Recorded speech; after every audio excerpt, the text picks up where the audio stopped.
Okay, welcome everybody. It's good to see you all. We have a very exciting event. I know it's a very serious topic and a big one, but an important one. We're glad you're all joining us. We're very honored to have with us Doron Kornbluth, all the way live from Jerusalem. It's Friday morning by him, and we're honored that he's joining us in person live. This is not pre-recorded. It's 7 p.m. Thursday in Hawaii. It's 8 a.m. in Israel. And we're connecting Hawaii and Israel right now, which is great. I'm going to spotlight his video in a second, so you'll see him throughout the duration of the talk. There will be a question and answer session at the end. You'll be chatting in the chat box, putting your questions in the chat box, and either he'll read it or I'll read it to him, rather than changing screens and all that. In the chat box, if you're on a computer screen, on the right side, where you can see the list of people that are online, there's a little chat box there. And in the chat, if you scroll to the top, there's a link to a form. If you fill out the form, you will get a complimentary book in the mail. This is the book that Doron wrote on the topic. And if you fill out your address, your name and address will send you the book as a gift from the Kauai Jewish Memorial Garden. This project is sponsored by the Kauai Jewish Memorial Garden, and in collaboration with different Jewish organizations across the state, including the different Chabads in Oahu and Maui and Big Island, and other communities as well, sent it to their lists. So I want to thank all the organizations that have joined us tonight. And without further ado, I'm going to introduce you to Doron. Thank you, Doron, for joining us on this very important topic. And we'll have some questions and answers at the end. Very good. Hi, everybody. Can you hear me? Maybe give me a thumbs up if you can hear me. Coming through clear? Okay, excellent. Right. Nice to be with you. It's a pleasure. You know, I told my wife that I was invited to speak in Hawaii, and her response was, "When are we going?" So I said, "That's it's online for now, but it's just me. But it's a pleasure to be with you." I'm in the field of Jewish education somewhat, and I was never involved in this subject. The subject always seemed a little difficult, and uncomfortable. My background as an educator, I fancy myself an educator. I wrote a book called Why Be Jewish, and I talked to Jewish communities about why be Jewish. I wrote a book called Raising Kids to Love Being Jewish, and I speak to parents and grandparents how to keep their family Jewish. I wrote a book on Israel. And beside me, if you're just a beautiful coffee table book, in Israel, and I speak about Israel, all this kind of pro-Jewish stuff. And then I'm on a speaking tour in Florida about 10 years ago, and I'm speaking on all different various Jewish subjects. And I happen to open up a Jewish newspaper, and I see an advertisement for from a Jewish funeral home offering Jewish cremations. Now, I'm a nice traditional boy from Montreal, Canada, originally, and I didn't realize that there was such a thing as a Jewish cremation, and I started researching. And it was funny because growing up, in traditional Montreal, there were just some people are more observant, some people less observant. But there were certain commonalities that everybody did. Everybody knew that Jews didn't play baseball on Yom Kippur, Jews didn't pay retail, and we didn't cremate. It was just, when I was growing up, it was just one of those things, right? That's obviously changed, and that's what we're going to talk about, is to try and understand why people are doing what they're doing. It's not an easy topic. I sometimes think of the story that I heard once of this elderly gentleman that he's laying in bed. He calls over his wife, "Honey, come sit on the bed beside me." Kind of a strange request. She sits in the bed beside him, been married for 50 or 60 years, whatever. And he says to her, "Do you remember when we were young and I was in my 20s and I broke my leg and you were there for me?" "Yes, I was." "And do you remember in my 30s when went bankrupt and you were there for me?" "Yeah, I was." "And do you remember when I was in my 50s and I had my heart attack and you were there?" "Yes, I was." "Well, honey, I have something to tell you." And a tear comes down her face and she leans in and he says, "Honey, you're bad luck." There are some subjects that just seem like they're bad luck. They're taboo. We don't want to talk about them. We don't want to think about them. So for that reason, I want to thank you for spending a little time together right now, this evening in Hawaii, talking and learning about the subject together. I want to thank you, Rabbi, and all the organizations that were involved, from the cemetery and the Chabad and all the organizations involved to spread the word. It's been, it's an honor being invited. And I want to share some ideas with you. And this is a big decision. And throughout all of history, Jews were known as the people that buried. Roman historian Tacitus once described us to his compatriots. And one of the few defining characteristics that he said was that the Jews bury rather than burn the dead. This stood out. Cremation is not a new thing. There were other options. The Tibetans had sky burial. The vultures would eat the body. The Vikings would put the body on a raft and light it aflame down the river. Now, there's been many methods of disposal of dead bodies over the centuries, over the millennium. And it stood out that we buried the dead until recently. In the last 25 years, there's been a shift. And this shift is mirroring mainstream society. In 2017, the majority changed of Americans, all Americans, not just Jews, Jews and non-Jews, that it became a majority of the American dead are being cremated today. It's like 51% by now. Right? So Jews are not at 51%, but we're not that far behind. We don't have an exact statistic. The one fact that we do know, Rabbi Elchanan Zon, who's kind of like the rabbi's rabbi, the expert in these matters, he did an informal study and he said the following. He said he concluded that in the New York area, in Jewish funeral homes, 25% of the requests are for cremation. Now that's in New York, where the most Jewishly affiliated, strongly traditional, whatever. And that's people who choose Jewish funeral homes, not people who go to a 1-800 number or whatever. So it's certainly a third nationwide, may even be higher. So the question that I have for you, and this is my first time on Google Meet, we're going to see how it works. I'm used to doing Zoom a lot, but this is great. The chat function you can see on the right. And my question for you is, why are people today choosing cremation? Jews and non-Jews. A generation or two ago, it was a rarity. Now it's the norm in America, or at least a norm. In some places, it's a majority. So you can put in the chat. Let me see your answers. We can't have everybody off. It'll be too much noise, but we can use the chat together. Why you may have chosen cremation, or your loved ones may have chosen cremation, or you just may have heard in media, whatever. Why do you think? So I'm looking here. Convenience. I see Carol Ann is saying convenience and easy. Sherry's saying cost. Absolutely. Why else? Keep going, guys. You're getting some of the main ones. That was quick. Why are people today, Jews and non-Jews, choosing cremation more? You know, it's morning here in Israel, and people say that, a dog is man's best friend. That is not true. Coffee is man's best friend. Remember, here we go, guys. Okay, so you got some of the main ones. That's great. Green option, excellent. That's what I was waiting for. Okay, there are a number. You can keep typing. Running out of land to bury, Sherry said. Very good. Okay, so there are a number of reasons that people choose cremation today. What we're going to do together is we're going to do two parts to this discussion. Really three parts, I guess. We're going to analyze the reasons that people choose cremation.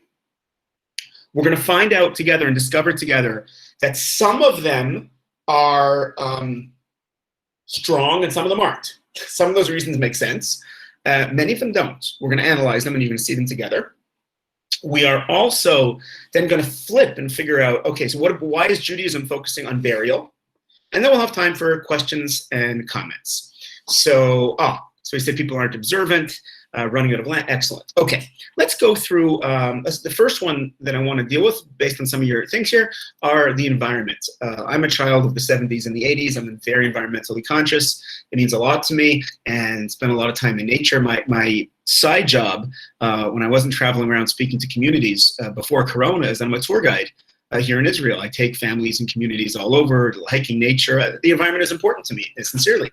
And so there are environmental critiques of burial. There's two main directions. One is wasting land.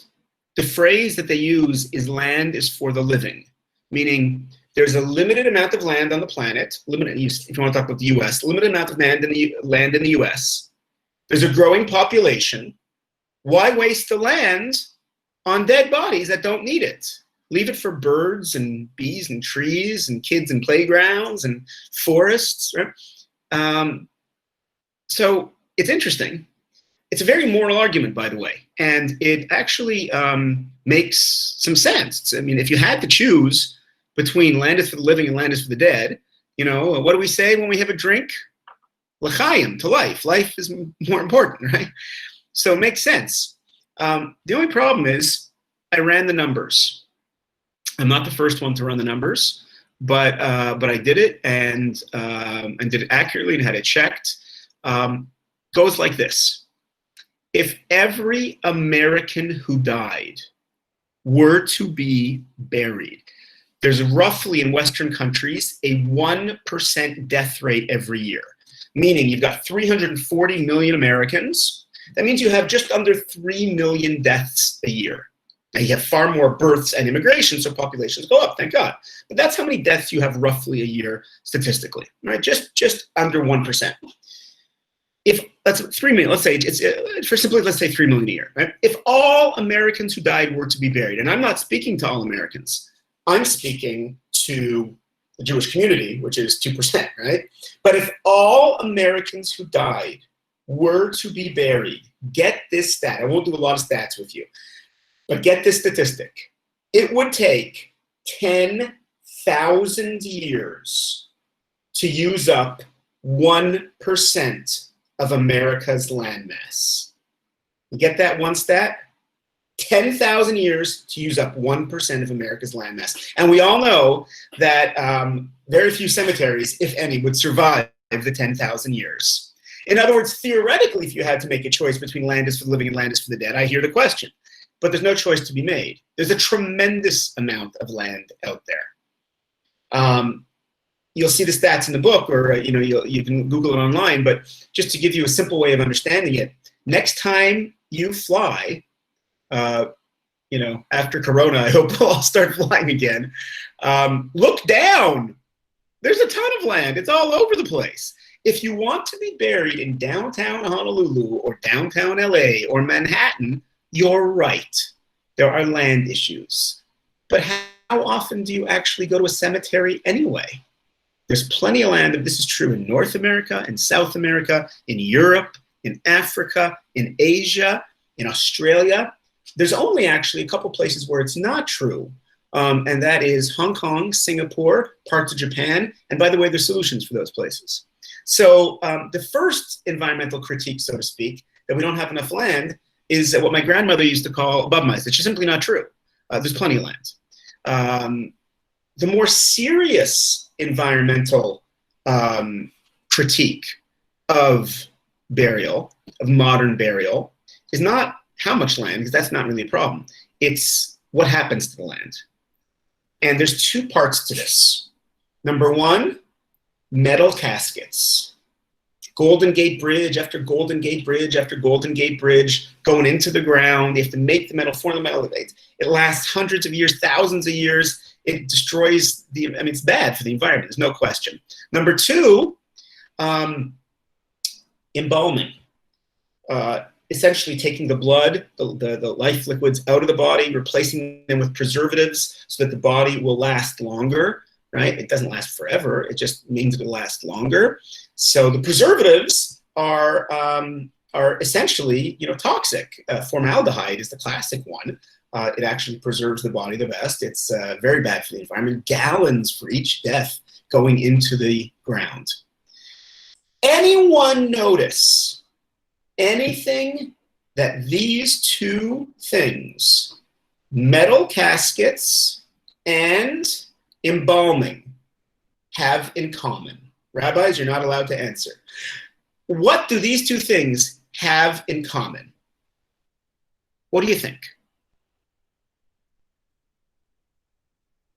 I see a few people smiling. So they're not Jewish, meaning American burials do have these environmental problems. Ours don't. Jewish burials have always been a model of environmentalism. We don't allow metal caskets, right? There are some societies, many people aren't comfortable with death. Some societies want to speed up the process. Cremate, don't do 7 days of Shiva, do 3 days, do 1 day, speed it up, right? It's called the toilet flush assumption. It's an unpleasant thing, just get rid of it, right? Other societies want to prolong the process. That's cryogenics, for those who believe in it. The science seems very weak, to be honest. But that's mausoleums, that's embalming, that's metal caskets. Make it last a little longer. It's not the Jewish approach. The Jewish approach is acceptance. We don't speed it up. We don't slow it down. We accept it. So metal caskets are not within the Jewish tradition, and embalming is considered a real desecration of the body. By the way, if you have a little interest and you're a little masochistic, you can find examples of embalming on YouTube. Watch for 30 seconds and you'll know exactly why Judaism says it's a desecration of the body. It's not rocket science to figure out why it's desecration of the body. So true, there are problems with burials, but not ours. Environmentalists are not in favor of cremation. Cremation uses a tremendous amount of electricity. We're all trying to get our cars to be hybrid cars, electric cars, suddenly using fossil fuels to burn millions of bodies. Right? Tremendous amount of electricity. When I was doing my research, I got the plans, things, releases chemicals into the air. Many cities don't allow you to build a crematorium beside a school. Why is that? Because it releases toxins into the air. Right? The worst one, not the only one, but the worst one, by the way, is mercury. If you're sort of like my age, middle-aged or above, 40s, 50s, 60s, and you have fillings in your teeth, you've got mercury. You have mercury in your teeth, most likely. They've switched out of mercury now. They don't do it anymore, but they used to. Terrible for the environment. So environmentalists are in favor of what's called green burial. Green burial means the main two aspects of green burial are no metal caskets, no embalming. There's also issues of creating the cemetery in a better way and more trees, things like that. That's some cemeteries are better, some cemeteries aren't, but that's a minor thing. The main thing is we have no problem with the environment. We're a model of environmentalism. Next, when I asked for the reasons why people are choosing cremation today, so someone said that someone said that the people aren't observant. I mean, it's just like society is kind of going in that direction. Less traditional people do less traditional things, right? It kind of just makes sense. So I'm glad I didn't wear a tie today. I hope that's okay. I kind of figured that Hawaii, you guys would be relaxed. That's great. I only usually wear a tie once a week. Friday night, going to synagogue. It's like the only time I really wear a tie. And now I don't know what's happening in Hawaii. We don't really have synagogues operating normally in Israel because of Corona. So we just have one in my parking lot. We make a little prayer service. So my kids are always, badgering me, making fun of my ties. My ties are too wide. My ties are too thin. I think now they're too wide, and they want me to get rid of my ties. And I refuse to get rid of my ties. Why? Because you know and I know that in 5 years they're coming back. Fads come and fads go, and fads come and fads go, and I'm just going to keep them. They'll be back in style, right? So I don't know if that's the way that you make a decision of what to do with your body, of big decisions, right? Just because it's a fad, right? So someone said convenience, easy. This was actually the biggest surprise that. Oh, this is you, Caroline. You just came back. So this is your question. Your point: the convenience and easy, meaning that people choose cremation because it's quick and easy, right? This was the biggest surprise that I found when I did my research. And the surprise was that I had always assumed that a cremation is something like a microwave oven. You put the body in, you press the button, it zaps it, and it's over. So forgive me, I don't want to be too, too gross over here, but we have to know the basic facts. Cremation is not quick. A typical body of a thin person is 90 minutes to 2 hours.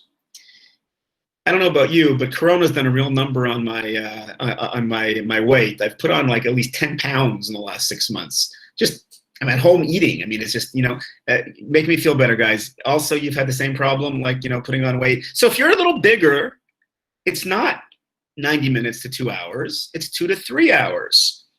For the 25% of Americans who are technically obese, right, it's 3 to 4 hours.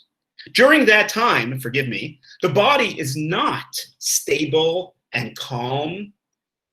The body is moving, the muscles are contracting and expanding, the brain is sizzling. It's a disgusting thing going on. It's violent, disgusting, gross. Now, I'm not going to sit here and tell you that burial is pleasant. Okay, burial is not. It's decomposition. I get it. I did science labs in high school, okay? But they're both kind of gross. But get this. Burial is the natural way of every living thing. A plant grows, blossoms, goes back to the ground. An animal is born, runs around the forest, goes back to the ground. Cremation is artificial, man-made, a last grasp of control. It's an amazing thing. They're both kind of gross. It's not that quick. Whether it's easy, well, that all, it's a little less of a burden. In other words, I don't want to be burdened with a funeral. Well, I always think to myself that, like, if burying your parent, is considered an unpleasant burden that you don't want, isn't it like the final respect you can give? Like, how hard is it really? I'm a big fan of pre-planning. That's why I encourage these talks and people to think about it early, because when people deal with these issues last minute, in midst of grief, it's always like very hard to figure things out. But I suggest to people, don't have a fight amongst the family at the worst time. And there's always emotions. You make your decisions very clear. It's very clearly written out. When my time comes, we should all be healthy, live to 120, we say, right? In Hebrew, ad mei v'esrim. But have it all written out that, this is the number of the Chabad rabbi. It's already paid for. There's no, like take care of it. And the convenience is done. It's a snap. It's not a big deal. Other reasons that people mentioned, modernity we talked about. We'll talk about the soul in a second, right? Decomposition we talked about. So like this. All the reasons that we go, there's one other that you actually didn't mention, which I want to, you may have thought of it, and that's where to be buried. Florida actually has a relatively high cremation rate. And one of the reasons is because there's so many retirees from the New York area. And people say, well, where am I gonna be buried? Like, gonna be buried down in Florida? I don't really know anybody here. Back in New York, I haven't lived there for 25 years. In California where my kids are, but I've never lived there. Who knows how long they're gonna be there? People change cities. So people say, well, why bother having a grave if no one's gonna visit it? In the old country, you'd have a family plot, generation after generation in the same town, and people would go. Today, people aren't that traditional, they're not close, so why bother having a grave? So I want to test your Jewish knowledge. Rabbis, you are not allowed to answer this question. I want to test your Jewish knowledge. True or false? I mentioned before that I used to be, I am still a tour guide taking families around Israel. True or false? My favorite location to take people in Israel is the grave of Moses. Thumbs up for true, thumbs down for false. Is that my favorite place? I see somebody saying no. I see a no. I see a couple no's. I see a couple of maybes. All right. Anybody saying yes? Everybody has to. We're Jews. We can't agree on something. So okay, very good. So you're right. It's not true. There's two ways that you could know that it wasn't true, that I don't take people to the grave of Moses. Number one, he's not buried in Israel. Remember, he never made it into the country. He's on the East Bank, right? He's in the country of Jordan. And even more important, no one knows where his grave is. The Torah, the Bible at the end makes it very clear that it's hidden. God knew that he was such a great prophet that his gravesite would be regarded as some kind of idol worship, and better that no one knows where it is. So now hear this question. Has anyone ever visited the grave of Moses? And yet, 3,300 years ago, archaeologically we know cremation was an option. It was the norm, actually. God did not choose to cremate. Because in our modern minds, we put two things together: visiting a grave, having a grave. And if no one's going to visit, why bother having one? Those two things are completely separate. Even if somebody will never visit a grave, it's important to have one, as we will learn together. By the way, there's more visitation than we think. Sometimes you have a kid, a grandkid, a little more traditional, a little more connected, and they want that grave and that connection. But even without.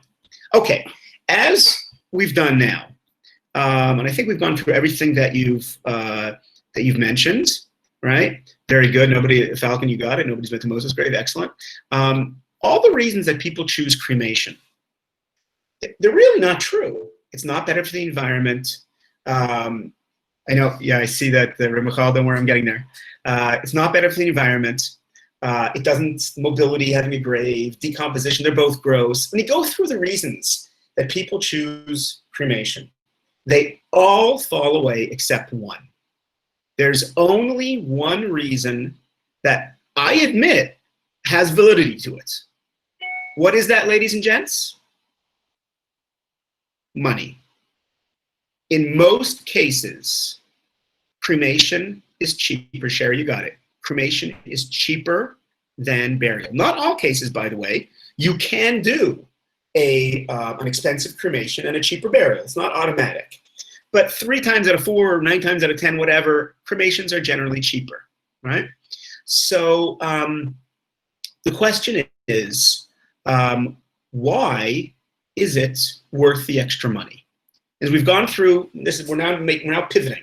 The first part of our talk, we talked about the reasons people choose cremation, analyze them, and they actually don't make sense except one. They're not true. It's not better for the environment. It's not blah, blah. But it's cheaper in general. So why is it worth the extra money? That's what I want to focus on now. Gentlemen, I want to tell you, when you proposed to your beloved and you gave her a ring, I'm assuming it wasn't a plastic ring out of a Cracker Jack box. It was worth a little more, right? I hope so, right? So some things are worth more money. I'm going to make the claim that this is one of them. Here's why. So we're going to go through the reasons why people choose, why Jews focus on burial. I'm going to move quickly, so I want to hit the headlines. I'm not going to give you all the sources and the stats. You can get a free book from the cemetery, and you can get all the background there. I'll also give you a couple more resources. I'll give you my email after. I can give you more places to look. But I just want to give you the ideas to think about and the main headlines, and then I want to have time for questions and comments. Okay. So in World War II, there was a rabbi. His name was Ephraim Oshry, who was in the Kovno ghetto. He actually survived the war, and he told a story about something that happened in the ghetto. One day, a Nazi SS officer, in uniform, blonde hair, blue eyes, comes into his little room in the ghetto, slams the door. The rabbi thinks he's about to die. And he starts speaking to the rabbi in perfect Yiddish. Rabbi, I'm a Jew. I have fake papers. I looked the part. And this is how I've survived the war so far. I don't do anything bad, God forbid. I'm a push papers in the back of an office. But I'm a very sick man. I only have a few weeks to live. And I know what they're going to do to my body. They're going to bury me in a Nazi cemetery with a Nazi cross over my body, surrounded by Nazis. I could do this to survive, but to be there for eternity, I can't. Can I cremate? Can I be cremated to avoid this fate? And Rabbi Oshri responded to him, my dear, dear child, no, you can't. What they do to us, we have no control over. But a Jew must do everything they can to avoid cremation and to be buried. And it is better to be buried in a Nazi cemetery with a cross over your body than to choose cremation. And he brought source after source from the Bible, the Torah itself. For those who are interested, it's all in the book I'll give you, but it's Deuteronomy. One of the main text sources, not the only one, is Deuteronomy. We just read it. Is 21:22, and it says, "When a fellow is put to death, and you shall hang him on the gallows, his body shall not remain for the night in the gallows. Rather, you shall surely bury him on that day." Kavor tikboreno, emphasis, double phrase. It's interesting, by the way. The death penalty in Judaism is mostly a theoretical deterrent. The Talmud says that if a person is put to death once in 70 years, it's too much. Even in the case when you actually do it, the person, the evil case, that, and you fill all the conditions, you take him down and you bury him. And the rabbi brought source after source. It's in the Talmud, it's in Maimonides, Code of Jewish Law. This is a big part of our religion. If I was creating a religion, I don't know if I would make this such an important part of it. But it actually is. Abraham buys the cave in Hebron to bury Sarah. The Torah will describe massive concepts in one little word, and yet it spends so much ink. Abraham is buried, and Jacob is buried, and Rachel is buried. If a new Jewish community is being formed, what are the things that its new Jewish community is supposed to do? School for kids, Jewish school for kids, a mikvah, and a Hever Kadisha, proper burial. It's one of the priorities of a community. We don't think of it that way, but it is. By the way, this feeling of the importance of this mitzvah, and it's a mitzvah, this feeling, and it's a central one, has gone down through the generations. Anybody here recognize the name Gilad Shalit? I see people nodding. He was the Israeli soldier. I think he just got married or something, actually. He was the Israeli soldier that was in a Hamas prison. He was captured by Hamas, and he was in prison, in jail, terrible circumstances, for 5 years. And Israel made a prisoner exchange for him. We gave 2,000 terrorists out to get him free. Very controversial decision here in Israel, by the way. And a couple hundred of them have already been rearrested for further terrorist acts. Not a simple decision to make, right? Saving a life, but you're letting them free. Okay, whatever. And it's a subject here. The Knesset, the parliament, has talked about it, trying to put controls in place. What's even more interesting, and this is less famous, is that several times in history, the state of Israel has traded live terrorists in order to get dead bodies back and give them Jewish burial. By the way, people we knew who were dead, right? By the way, you may be for or against that. I hear, believe me, I hear. But the fact is that we do it. First reason why I tell people to focus on burial, this is a core part of Judaism, a surprisingly important part. Number two, we're going to move quickly so we can have time for questions and comments. Number two, anybody recognize the phrase tearing kriya? Recognize this phrase? Anybody ever seen this? Tearing kriya. I see some people nodding. It's actually a double phrase because the word kriya in Hebrew means tearing. So at a funeral in Judaism, God forbid somebody dies, the relatives, the 7 relatives are the mourners, right? So 7 relatives are father, mother, son, daughter, brother, sister, spouse, the 7 relatives. They are the mourners, the official mourners. And so they tear kriya. It means that for men, usually it's like the outer jacket or the shirt, for women, the outer dress or overcoat, whatever, and it's torn, right? By the way, I don't know what people are doing today in Hawaii. In different communities, I see different things lately, the last couple of years. And I've seen this thing, which is a very nice sentiment, but I just want to put it into context, there's in some funerals I've seen that instead of tearing the clothing, they attach a ribbon and then cut the ribbon. I don't know if you've seen this. This is a sort of a modern version of it. Listen, it's a good sentiment and people are trying to do their best, but that's not the point. It goes against the point. The whole point is it's my jacket, it's my clothing, it's a big, massive, like, I'm torn. That's the point, right? A ribbon doesn't do that. But anyway, that's a separate idea. So I want you to have this image in your mind. When a person dies, planet Earth tears kriya. The earth opens up. There is a hole in the ground. It is ugly. It is a wound. It is painful. It's harsh. Life doesn't just go on. We stop. We notice there's a loss here. Then slowly, lovingly, calmly, the community, friends, family, lay the body in the ground, cover it gently with earth. There is healing. Life does continue. But there is always a scar. There is a headstone. The person is not forgotten. It is an amazing idea. The idea is that the earth itself tears kriya, that we mark the loss. Modern society is often in death denial. I want to hear about this. I want to think about this. And we say the opposite. No, no, no. Take a week off work.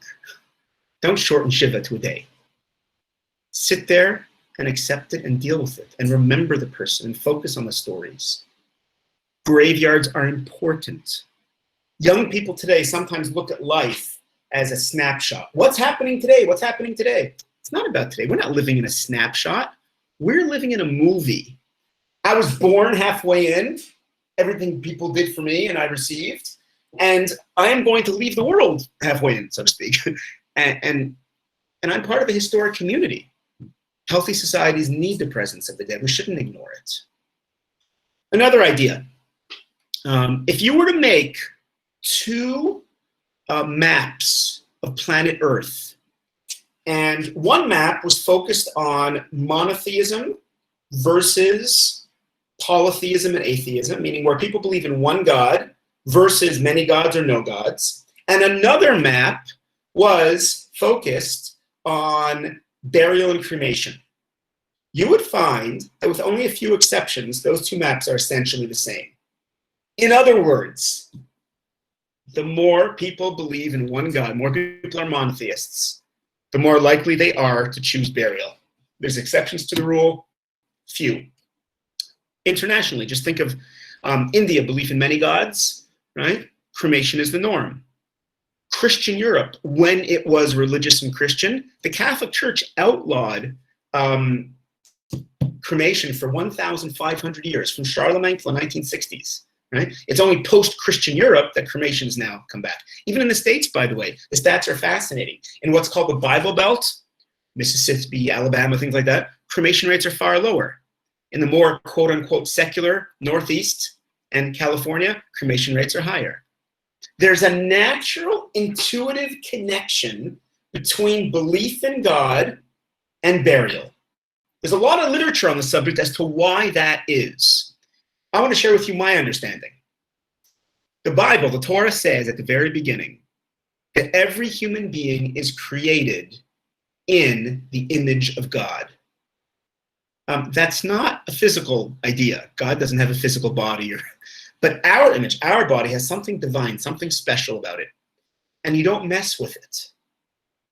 To give a simple example, when you were 8 and your pet dog died, I can virtually guarantee that your mother did not say, okay, honey, you bring Spot over here, I'll light up the barbecue. That didn't happen, right? You didn't cremate your dog. What did you do? You buried it. We bury treasure. We burn the garbage. Isn't it an amazing idea? Everybody knows. Everybody's heard this idea. Not everybody, but it's pretty common. If a Torah scroll, a Sefer Torah, is unfortunately damaged beyond repair, what do you do with the Torah scroll? You bury it. It happened when Katrina hit Louisiana, right? The Chabad shul was like, affected. There was an official ceremony burying the Torah scrolls, right? So, God forbid this happens. Just an example, hypothetically. There's a fire in the Chabad, God forbid. And you want to be a hero and save the Torah scrolls. Do you? Well, the answer is, it depends. If the firemen say, yeah, you can go in, sir, it's safe, that we took care of it over there, just a little smoke, but you want to get it out, go save your ritual object. Then of course go do it. Like, what's the question? It's their holiest object, right? But if the firemen say there is any danger to you, you're not allowed to risk your life to save the Torah scroll. Because as holy as the Torah scroll is, you're holier. It doesn't matter if you're a man or a woman, you're old or you're young, you are knowledgeable, not very practicing, not religious, doesn't matter. We bury a Torah scroll and we bury a person. We bury things we love, we bury treasure. The body in Judaism is not a bad thing. So to explain what that means, there are some philosophies, some religions, some people that see spirituality and physicality as opposites. We'll do a little test over here. Raise your hand if you have ever visited a Jewish monastery or a Jewish convent. Anyone? It was a trick question, guys. There are none. Why is that? What, you think Catholics are stupid? Stupid, they're intelligent people. The Far East, you don't think they're intelligent? It's a philosophy that we disagree with, but and what's their philosophy? Their approach is, if you want to be spiritual, if you want to reach up and get close to God, then you have to deny the physical. That explains they're celibate, they're ascetic, right? They don't eat good food, they sleep on the hard floor, because physicality is a block to spirituality. The body is bad. What do we think? We think the opposite. God is good, and God created a good physical world. We have to be in control of our physicality. Rider on the horse, not the horse on the rider. Don't be a hedonist. Put it in context. But the body is good. You should have a beautiful, intimate life with your spouse. Shabbat is a time for beautiful food, for good food. Dance, sing. The body is good. I couldn't give charity, give tzedakah without my hand. I couldn't hug a sad person without my arm. The body is good. I couldn't have children without my body. It's a treasure, and we bury it. One more idea, and then we'll have time for questions and comments. I don't know where I got this from, but I have this image in my head, and the story, I guess, this monologue, where an older Jewish guy gathers his children together, and he says, kids, there's something serious I want to tell you. Just listen for a sec. I may not have been the best Jew on the planet. Some things I did, some things I didn't do. I didn't really have that much of a Jewish education and know that much. Maybe looking back now, I would do things differently. I don't know. Maybe yes, maybe no. But there's one thing that I do know. I was born a Jew. I'm proud to be a Jew. And when I die, I want to be buried as Jews have died and been buried for thousands of years. I want the rabbi to arrange with the Chevra Kadisha that they do the preparation of the body. I want that there's the Hebrew date on the gravestone. I want the Kaddish prayer to be said. I want that little bit of earth from the land of Israel to be sprinkled there. I want everything. Because on my final statement to the planet, my final decision, I want it to say, I may not have been a perfect Jew, but I'm a proud Jew. And here lies a proud Jew. So I don't know about you, that touches me. Let's summarize, and then we'll have time for questions and comments. We started out with the question that people today are choosing cremation, Jews, non-Jews, more than before. And we asked why. We went through the reasons. The decomposition is disgusting, environmental reasons. We went through the reasons. And as you go through the reasons, you find, and I shared many of the ideas, and you'll find more in the book, and you can Google it. They're all not true, actually, except one. Cremation is generally cheaper. It's not a huge difference if you plan in advance, right? It's a Starbucks every week or something. But it does, if you leave it till the end, it's a few $1,000s difference. There's no question. So why is it worth the extra money? I shared some ideas. There's a lot more, and they're offering you a beautiful, free book, and it'll have, all the information there. I just shared a few highlights. This is a core part of our religion. The physical world is important. The body is important. We bury treasure. We burn the garbage. Healthy societies need the presence of the dead. Cemeteries are good. Our connection to our history. And this last idea of, the Torah scroll, we bury a Torah scroll, all the more so a person. And this last idea of, I may not have been a perfect Jew, but I'm a proud one. And my last statement, I'm declaring, here lies a proud Jew. Ladies and gentlemen, that's what I wanted to share with you. Thank you very much. I know it's not an easy topic. Woody Allen once said, I don't want to achieve immortality through my work. I want to achieve it through not dying. we don't like thinking about this stuff or dealing with this stuff. It's not easy. So I appreciate that you joined tonight. It's an important topic, not to leave it to the worst time, the time of grief to make decisions. This is to pre-plan it, to give your instructions, what's important to you. You leave the rabbi as the as the connection to make sure it's done right. I'll tell you something personal. I've been dealing with this.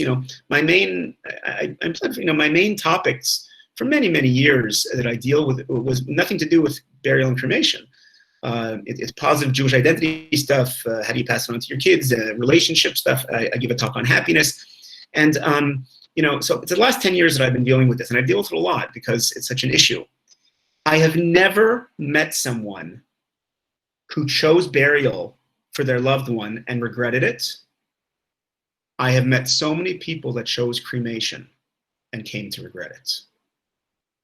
Burial doesn't cause problems in the family. Cremation very often does, and there's a lack of closure. There's a guilt there. So we're not into guilt. I know that, that's a stereotype, Jewish guilt. We're not into guilt. If you chose cremation for a loved one, if somebody asked for it, if it was done, you don't beat yourself up about it. You did the best you could at the time. We're not into guilt. What we are into is information and growth to make a good decision on the future. So give a donation in the person's memory to Chabad of Hawaii. They didn't ask me to say that. I'm just, they deserve it. But give a donation and move on to the future, right? So that's what I wanted to share with you. Thank you very much for coming and listening. Any questions, comments? Maybe we can open up chats. Yes, Michal. Can you hear me? Yes, I can. Can you hear me? Okay.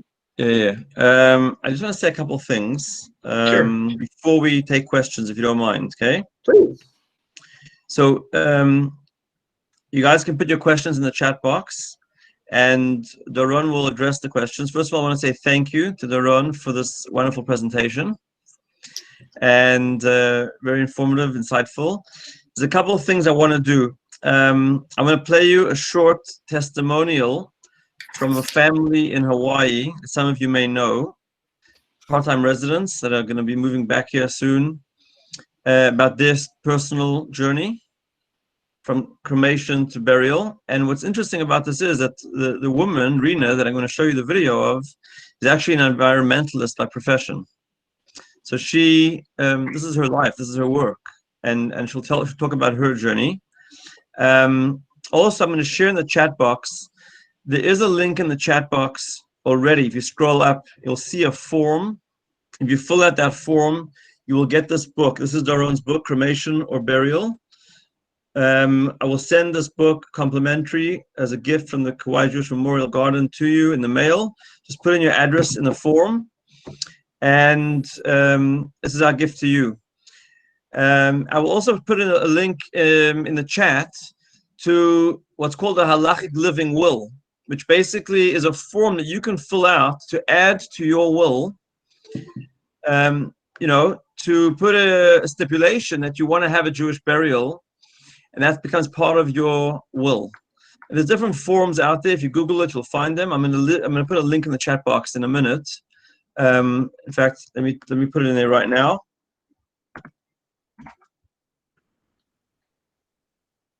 Okay, it's from the National Association of the Chevra Kadisha, which is, like Doron said before, Rabbi Zon is like the rabbi's rabbi on Jewish burial. And this is one of the, just a link to some forms there. There's other ones. Let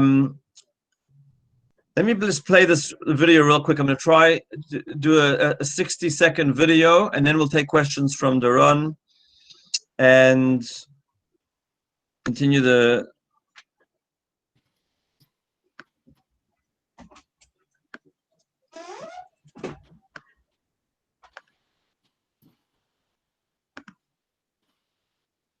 Hi, I'm Yossi Solov. And I'm Rena Gordon. We want to share with you why we chose to have our sites for our eternal rest at the Kauai Jewish Cemetery. I know for me, I was on the cremation track for many, many years. I thought that it was better environmentally, which is a very important aspect for me. But then when I learned about the life cycle assessment, I learned that I was wrong. It's actually better environmentally to be buried in a regular pine box, just like it's the Jewish tradition to be. And like my wife, I thought I was on the cremation track too. And then I thought about the future generation, our son, and generations beyond that. And that the idea of dust on the water or in an urn just wasn't there. If they had to have the excuse to come home to our Kauai at a Jewish cemetery, that's the place we should be. Thank you. Thank you. Amazing. Okay. So there was a question here about whether there's Jewish cemeteries in Hawaii, and the answer is there are several. I'm just going to talk about for 30 seconds our cemetery. We established. Sorry, please mute yourself if you're on there. Sorry. We have established a Jewish cemetery on Kauai, which is serving not only Kauai Jewry, but potentially Jews from other islands as well. We've already had situations from neighbor islands who wanted to be buried on Kauai. And this is a Jewish cemetery that's part of a larger larger cemetery, but it's its own area, and it's exclusively Jewish. And we have a covenant and agreement with the larger cemetery, but it's across the street. It's its own designated area. And we've accommodated other islands, as well as even we have people from the mainland. We'll have one person from the mainland. In fact, this event would not be complete if I did not mention our sponsor. Many of you know Richard Siegel, one of the pillars in our community. Richard's father passed away in Florida some years ago, and his father, before he passed away in his mid-90s, expressed that why would he get buried in Florida, where he has nobody's going to visit his grave? He'd rather get buried in Hawaii, where his son can visit him. And he chose to get transferred to Hawaii, and that was one of the first people in our cemetery. Subsequently, after he passed away, Richard took a portion of the proceeds of his inheritance and dedicated the cemetery in his father's memory.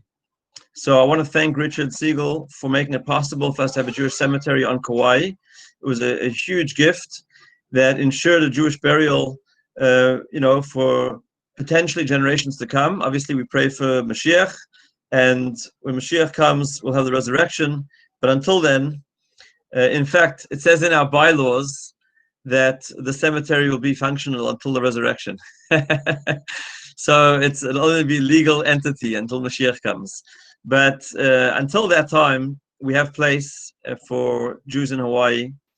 I'm going to now hand back to Doron to take questions and answer some of the questions in the chat box. And once again, if you want a free book, we're going to send you this book complimentary. Just put your your physical address in the form, and I'll post the form again. Back to you, Doron. Let me see if I can. Thank you so much. That was a very interesting video. Thanks for sharing. Okay, anybody have any questions, comments? You can put them into the chat box over here, or if you want to take yourself off Zoom for a minute, you can do it there. I've put some extra resources in the chat box you can see. If you want further information, the book they're providing for you, which is wonderful. The Chabad.org has a tremendous amount of information on the subject, and there's another website called Peaceful Return, which is just on the subject. It's got me speaking. It's got a formative video with actors that I did. It's got some other people and their information. It's a good resource for you if you want more information. I also put my email on if you have something that you want to ask personally after. I'm not good on the phone, but I try to be good on email. Okay, any other questions, comments, anything you want to share, anybody? Well, it must be getting late there in Hawaii. What's going on? And here I'm raring to go in Israel. It's the morning, the lights out. I had some coffee. Okay. Okay, it's buried today. Wow, with Tahara. Wow, amazing. Right in a minute. Any questions, comments? Okay. So. Can you hear me? Yes. Hi, Zach. This is Zach on Maui. I think I assume, and maybe I'm historically wrong, that the way our ancestors was buried was, with linen, just in a linen wrap, no coffin. Mm-hmm. Is that correct? And if that is correct, is it legal in the United States to be buried in that manner? So that's an excellent question, Zach. First of all, you are right. There is, very good. So I see Gabrielle is asking about the soul. Good, we're going to talk about that. So Zach is questions about shrouds. Here in Israel, they don't bury in a coffin. They'll carry the body in the coffin, but the actual burial in ground is in shrouds, a talit, shrouds, different things. In most places, there is no actual law that you have to bury it in a coffin. It's not a federal law or a state law. It's usually a rule by the cemeteries and sometimes municipal, things like that. Judaism very much insists that it be a simple wood coffin, right? Goes back to the earth, biodegradable. The shrouds in some places can be done. By the way, green burial is, as we talked about before, has two main components of the negatives, and then there's also positives. The negatives are no metal caskets, no embalming. That's why Jewish burial is so good in terms of the environment.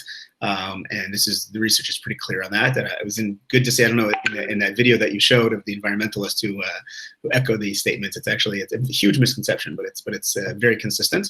You can also there are certain ways of doing green burial within Jewish law. In other words, you can do it if people don't want to have a casket. You talk to the rabbi, and it can be straight in. There's ways of doing things. So that's the short answer to your question, Zach, is talk to the rabbi, and yes, there are ways of doing that as well. Gabriella, you asked about the soul. So you notice that, and then someone asked about resurrection. So you notice that I actually didn't focus on the classic Jewish reason that is given for burial in our sources. The classic reason given for burial in our sources is resurrection of the dead. And I didn't mention it on purpose. Okay, why? Because when I think of resurrection of the dead, what do I naturally think about? I'm not proud of this, but now that we've been together for an hour, we're all friends, and I'll admit it to you. You know what my mind naturally goes to? Thriller. Remember Michael Jackson, the first great music video, The Modern Era, 7 minutes long, right? Zombies coming back to life. It sounds weird. When a typical modern person today hears resurrection of the dead, it sounds like we believe in this. The actual story is, yes, it's actually our idea. But because of Hollywood and zombies and, Jewish ideas have been warped over thousands of years through different religions and through movies, it seems weird. So it's actually not weird. Remember how we spent a lot of time talking about the body, the importance of the body, and how Judaism is not against physicality. The Jewish spiritual path is uplifting the physical. It's not denying the physical. We spent a lot of time talking about that. So here's the following idea. Imagine a couple, a husband and wife, been married for 50 years or 60 years, and he dies, God forbid. She sits Shiva. After the Shiva, she gets up, puts on her party dress, and goes downtown to the clubs looking for a new man. Is that normal? No, right? When you're a partner with someone, you don't separate. You don't forget and move on so quickly, right? The body and the soul are partners in Judaism. That's how we see them. That's what they are.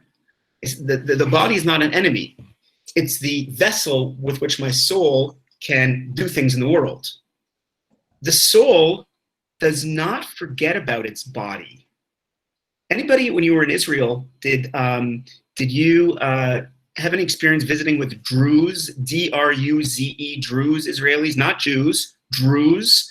My oldest son, is a combat officer in the IDF right now. He's serving in the north, and his commander is a Druze, not Jewish. They were Muslims 1,000 years ago, and about 1,000 years ago, 1019, they formed their own religion. It's a whole long story. They're in Lebanon, Syria, whatever. So loyal Israelis, loyal to their country. They serve in the army. So the first cemeteries in Israel for Druze were the IDF, were Israel Defense Force cemeteries, because they have this whole thing about reincarnation, and they believe that immediately when a person dies, the soul leaves one body and gets put in another one.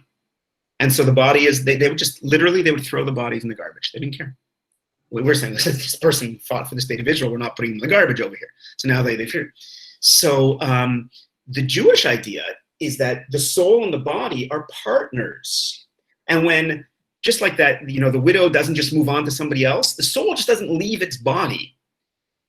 During Shiva, during the 7 days of mourning, the Kabbalistic sources, the mystical Jewish sources teach us that the soul is going back and forth between the grave, the place of its body, its partner, and the Shiva house to hear what's being said about it.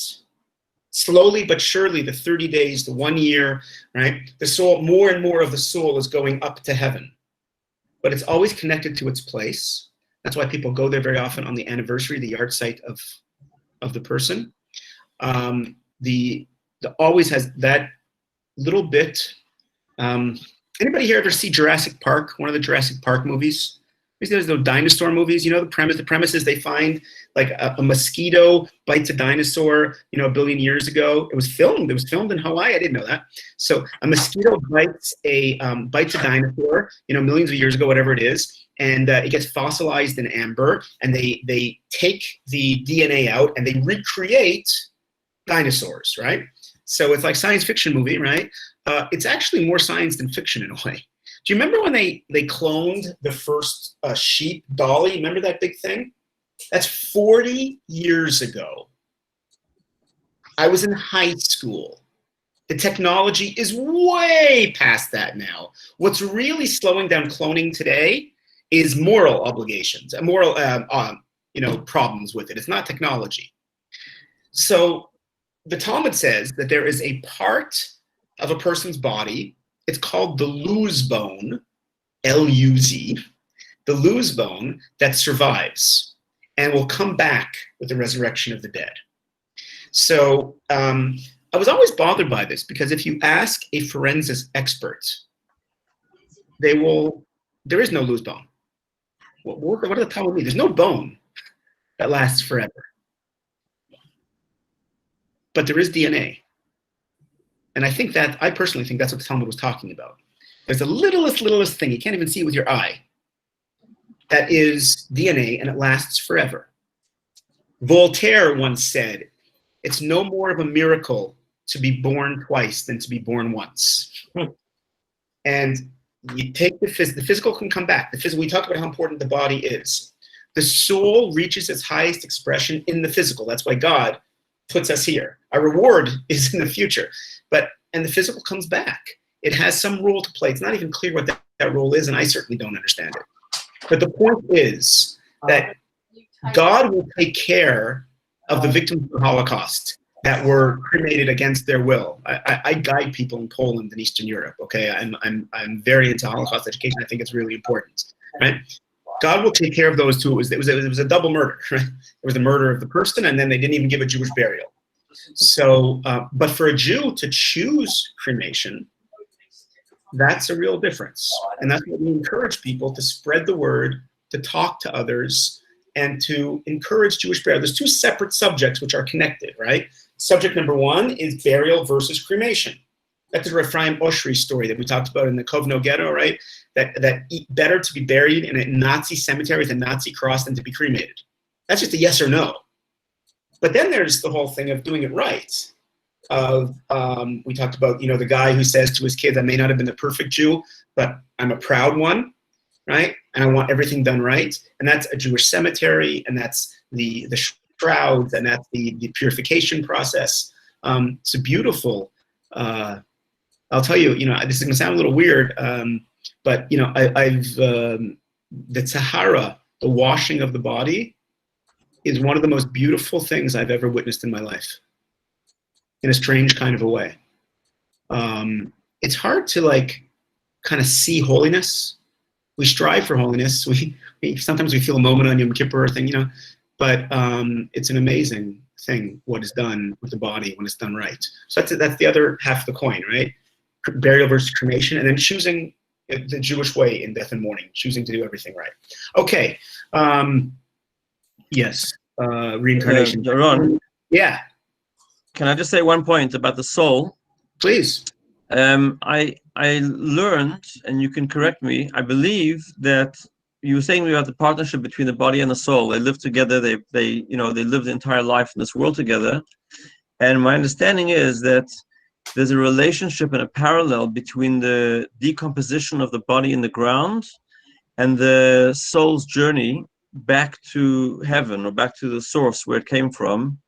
I think you touched on this, that just as the body gradually decomposes in the ground, similarly the soul has this gradual return. And from what I understand, the cremation is a shock, not only to the body, it's a shock system, so to speak, to the soul, right, where it lived. And it's actually not only damaging the body as a sacred item and created in the image of God, but it's also hurting the soul. And when we cremate the body, that shocks and kind of hurts the soul, which is attached, right, to that body and did its mission in this world through the body. And so the gradual process of the body decomposing parallels the soul's sort of letting go of this world and gradually reacclimating to a world of spirits. Yeah. It's funny. I see that some people wanted more of one person wanted more of a spiritual, approach, and I go in and out of it. I try and focus on the positive, on the practicalities, and on the positive, because I find that the scary parts are kind of scary, and I've met a lot of people that have grown up and their whole connection to Judaism is so negative. Hebrew school was like boring and negative, and do this, or Jewish guilt. And one of the wonderful things that that Chabad has done for the world is to bring this positive attitude to Judaism back into mainstream. Have you ever noticed how, like, in almost every Jewish family, unaffiliated or Reformed, conservative, whatever, somewhere in the house there is an image of Hasidic men dancing. You ever notice this image is like, holding a Sefer Torah, Simchas Torah, it's an amazing thing. You ever been in a Hasidic house and saw a picture of an unaffiliated Jew dancing? I mean, it doesn't happen, right? There's a certain positive attitude. So I try and focus on that. But you're right, because in the context of we've been together for over an hour, we certainly should mention that when the soul departs from the body, before anything is done to the body, it's our sources are very clear.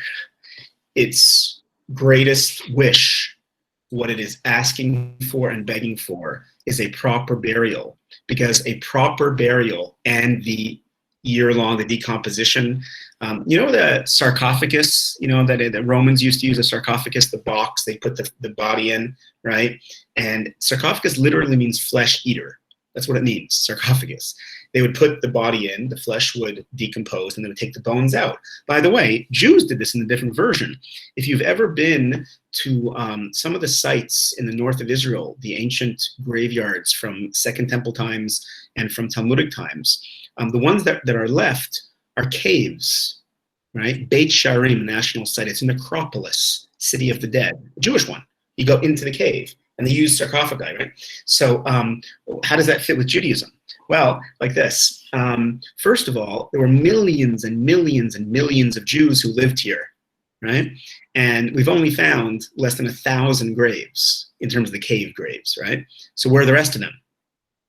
Well, presumably they weren't wealthy, important people, and they were buried in the ground just like everybody else's standard. But you can also do a cave burial, right? And they would, the flesh would go, and then they would take the bones and put it into an ossuary. Some sources say that the phrase in the Torah that he was gathered unto his people, this is very common amongst the people who die in the Torah. Asaf el Amav, he was gathered into his people. Some say what that means is, we think of it like figuratively, that he was brought back into the embrace of the Jewish people, of the souls, of, which is true. Some say it's also physical. The bones were put in the family bones, were all mixed together, right? So that physical process, this is, Rabbi, what you were getting to very correctly, that year-long decomposition is the process by which the soul is departing from its body.